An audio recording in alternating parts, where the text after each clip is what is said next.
লক্ষ্মীর ভান্ডার প্রকল্পের মে মাসে টাকা দেওয়া নিয়ে বড় ঘোষণা। বাংলার মহিলাদের আর্থিকভাবে স্বনির্ভর করতে মুখ্যমন্ত্রী মমতা বন্দ্যোপাধ্যায় 2021 সালে লক্ষ্মীর ভান্ডার প্রকল্প শুরু করেন। প্রকল্পের শুরুতে মহিলাদের 500 ও 1000 টাকা করে দেওয়া হতো। বর্তমানে বাংলার 2,42,00,000 মহিলা 1500 টাকা ও 1700 টাকা করে পাচ্ছেন। এপ্রিল মাসে লক্ষ্মীর ভান্ডার প্রকল্পে টাকা দেওয়ার কাজ চলছে। যারা পায়নি তাদের টাকা দেওয়া হচ্ছে। তবে এপ্রিল মাসে টাকা দেওয়ার সাথে সাথে মে মাসে টাকা কবে দেওয়া হবে ঘোষণা করা হলো। মে মাসে কি লক্ষ্মীর ভান্ডার প্রকল্পে টাকা দেওয়া হবে? মে মাসে লক্ষ্মীর ভান্ডার প্রকল্পে টাকা দেওয়া হবে কি হবে না, সমস্ত কিছু কিন্তু জানতে পারবেন আজকের এই ভিডিওতে। তাই বন্ধুরা, ভিডিওটি স্কিপ না করে শেষ পর্যন্ত দেখবেন। আর বলবো, আমাদের এই ছোট্ট চ্যানেলে যদি কেউ নতুন দর্শক হয়ে থাকেন, অবশ্যই কিন্তু চ্যানেলটিকে সাবস্ক্রাইব করে পাশে থাকা বেল আইকনটি অন করে রাখবেন এই ধরনের গুরুত্বপূর্ণ আপডেট সবার আগে পাওয়ার জন্য। তো চলুন বন্ধুরা, আজকের ভিডিওটি শুরু করা যাক। দেখুন, বলা হয়েছে এপ্রিলে অনেকেই 2বার টাকা পেয়েছেন। তাহলে কি মে মাস থেকে বন্ধ লক্ষ্মীর ভান্ডার? তো বন্ধুরা, চলুন আমরা আজকে এই বিষয় নিয়ে একটু বিস্তারিত আলোচনা করি।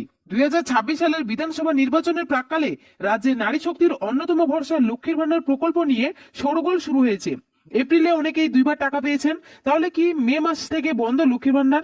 2021 সালে চালু হওয়া লক্ষ্মীর ভান্ডারের শুরুতে সাধারণ শ্রেণীর মহিলাদের 500 এবং তপশিলি জাতি মহিলাদের 1000 টাকা করে দেওয়া হচ্ছিল।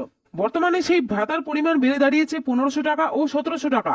বর্তমানে সাধারণ শ্রেণীর মহিলারা 1500 এবং তপশিলি জাতির মহিলারা 1700 টাকা করে পাচ্ছেন। লক্ষ্মীর ভান্ডারের নিয়ম অনুযায়ী মাসের 10 তারিখের মধ্যে সকলের অ্যাকাউন্টে টাকা চলে যায়। কিন্তু গত কয়েকদিন ধরে শোনা যাচ্ছিল অনেক উপভোক্তাই নাকি এপ্রিল মাসের শুরুতে শুধু 500 টাকা পেয়েছেন, আবার অনেকে পেয়েছেন 1000 টাকা, কিন্তু যেখানে আগে প্রতি মাসে মিলছে 1500 ও 1700 টাকা।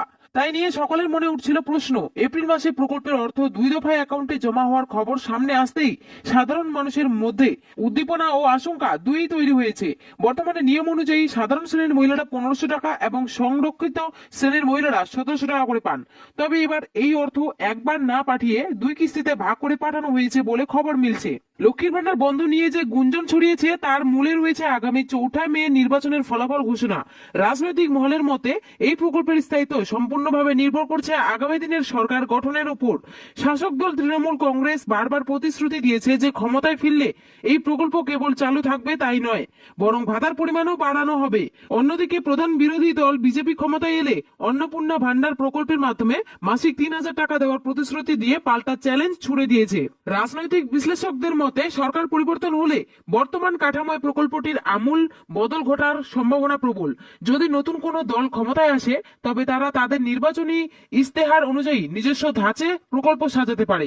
এই প্রশাসনিক রদ বদলের আশঙ্কার কারণেই মে মাস থেকে ভাতা বন্ধ হতে পারে বলে গুঞ্জন শোনা যাচ্ছে। তবে রাজ্য সরকারের বা সংশ্লিষ্ট দপ্তরের পক্ষ থেকে আনুষ্ঠানিকভাবে ভাতা বন্ধের কোনো নির্দেশিকা এখন পর্যন্ত জারি করা হয়নি। বাংলার ভোট এবং 4 মের ফলাফলই নির্ধারণ করবে এই জনকল্যাণমূলক প্রকল্পের চূড়ান্ত ভাগ্য। অর্থাৎ এখানে বলা হয়েছে লক্ষ্মীর ভান্ডার প্রকল্পের টাকা বন্ধের বিষয়ে এখনো পর্যন্ত রাজ্য সরকার অফিসিয়ালি ভাবে কোনো ঘোষণা করেনি। যেহেতু সামনে বিধানসভা নির্বাচন রয়েছে, যার ফলাফল 4 মে বের হবে, তাই মনে করা হচ্ছে হয়তো আর লক্ষ্মীর ভান্ডার প্রকল্পে টাকা দেওয়া হবে না। তবে বন্ধুরা, পশ্চিমবঙ্গের যেই ক্ষমতায় থাকুক না কেন, লক্ষ্মীর ভান্ডার প্রকল্প আজীবন চলবে এমনটাই ঘোষণা করেছেন মুখ্যমন্ত্রী মমতা বন্দ্যোপাধ্যায়।